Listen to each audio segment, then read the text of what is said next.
Hi everyone and welcome back to my channel.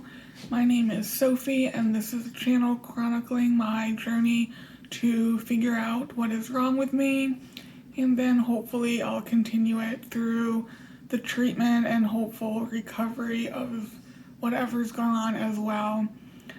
Today I just wanted to come on and hopefully real quickly go over a right heart catheterization or right heart cath. I had mine today. Today is currently Monday, December 27th. So I just wanted to quickly explain what my experience was and then what my results were. Now I haven't seen the doctor yet, so what I have is very preliminary results that I haven't discussed with my doctor. So yesterday from midnight forward I couldn't have anything to eat. And then after midnight through to 6 a.m., I could only have clear liquids. I didn't really drink a lot. I didn't want to have to pee during the test. So all I did this morning was take my medications as usual, except for the Lasix, which is a diuretic or a pee pill, and the lactulose, which is a type of laxative.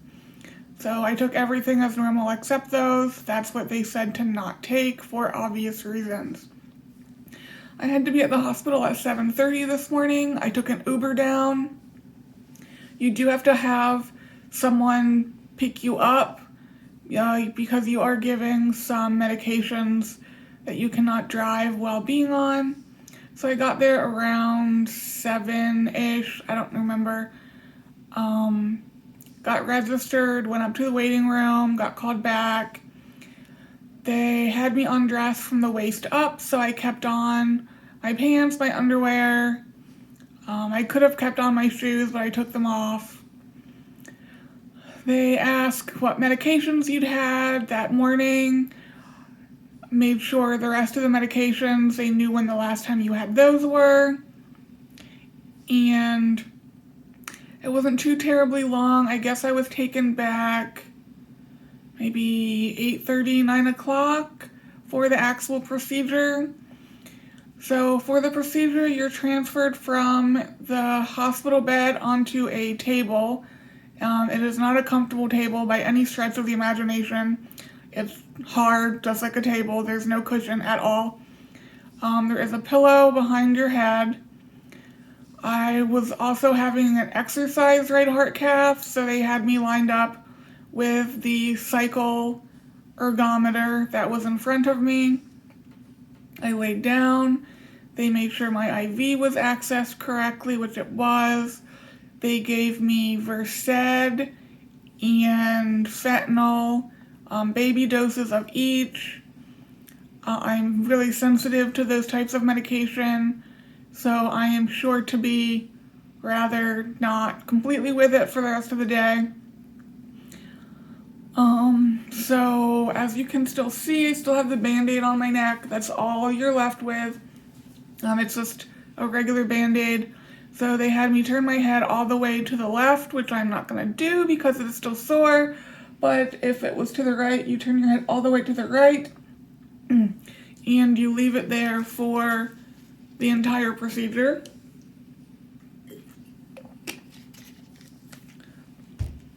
So they numb the area with a lidocaine-like solution, and then they put the needle in using ultrasound to guide them. They don't want to hit an artery.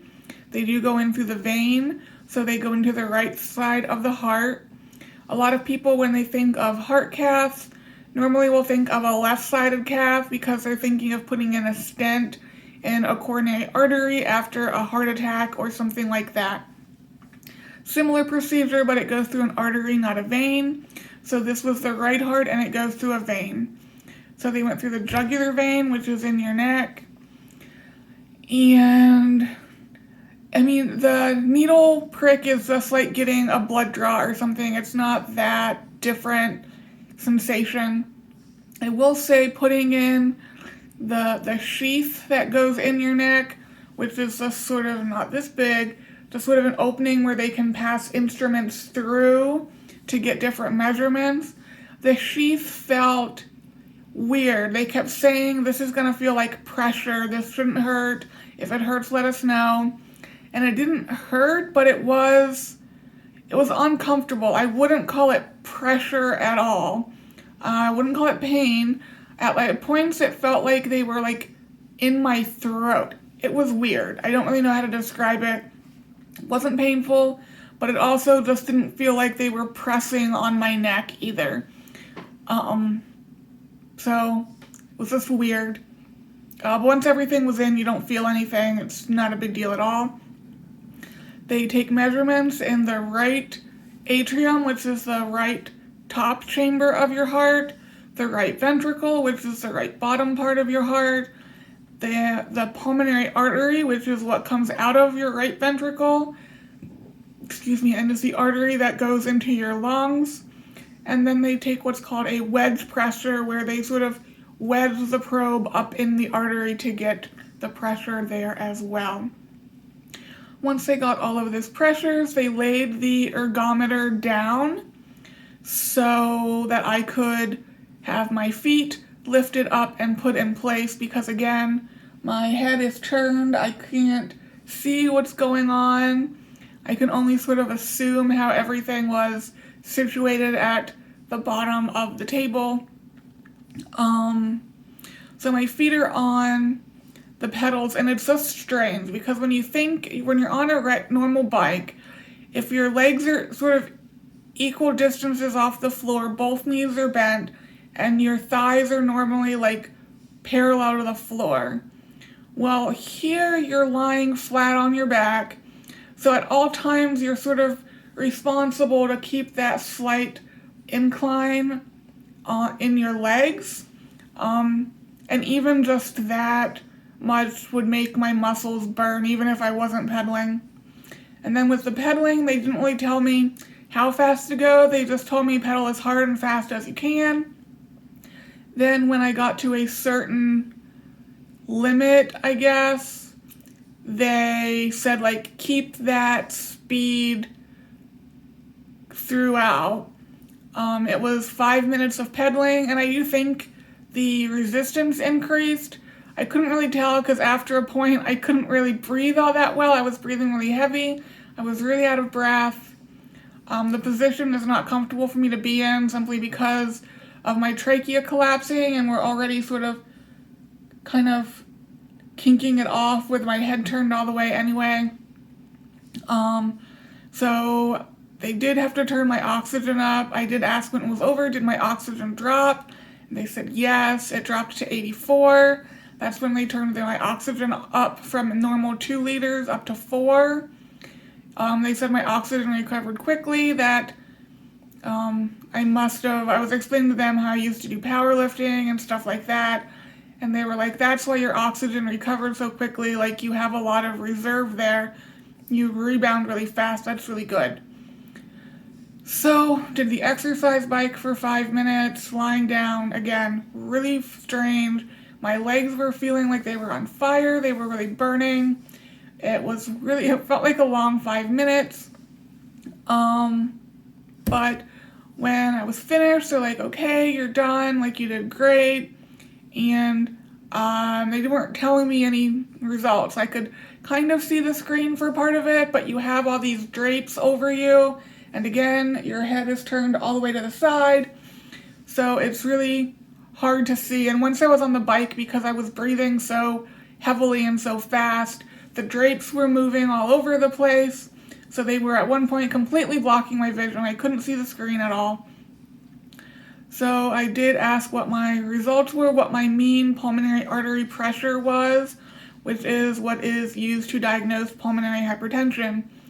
So anything over 20 is considered pulmonary hypertension, and my mean pulmonary pressure was 22. So I technically do have mild pulmonary hypertension. With exercise, the highest it went up to is 28, which is not high enough to be considered exercise-induced pulmonary hypertension. So they do not think the pulmonary hypertension is the main cause of my exercise-related symptoms when I am putting forth any sort of movement, even if it's just brushing my teeth, as I've said in other videos. So we have a diagnosis, but not the diagnosis. Now we need to figure out what's causing the pulmonary hypertension. They told me that my left heart pressures were fine, so we can rule that out as a cause. It was not pulmonary arterial hypertension, so we can rule that out as a cause, which sort of leaves lungs, which we already know aren't working great because my pulmonary function tests aren't good, or this miscellaneous category that sort of encapsulates a bunch of things. And since I've had the VQ scan, that was really just the perfusion part of it, not the ventilation, but we know it's not blood clots in my lungs, so we know it's not that. So it's really just down to whether it's a lung issue or whether it's this miscellaneous category. So that's where that currently is. I will say they also took blood samples during the right heart cath, which they get blood gases from, different from arterial blood gases. Again, they're in a vein, not an artery, so the numbers are different. And looking at the at-rest numbers and the exercise numbers, basically all of the exercise numbers are out of range, either low or high.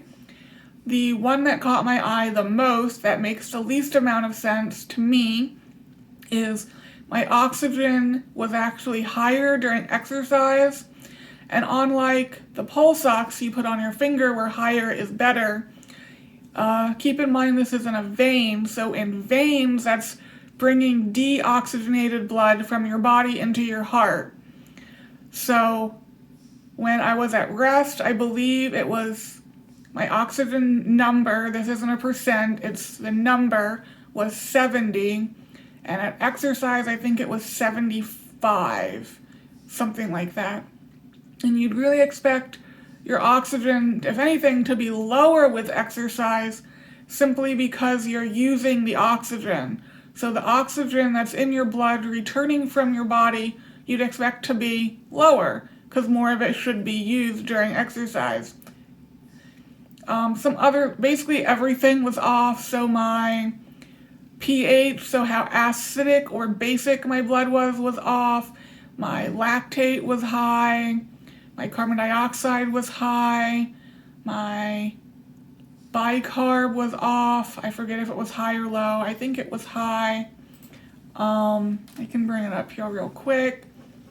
But basically everything was off. They also got cardiac output, which seems to be on the low side. They got it using 2 different formulas, so I don't know which is the correct formula, so I'm not gonna really make a comment one way or the other there, but they did seem to be on the low side. So yeah, my pH was low, my carbon dioxide was high, my oxygen was high, my bicarb was lower. They don't give me a range, so I don't know what it's supposed to be. And then my lactate was high.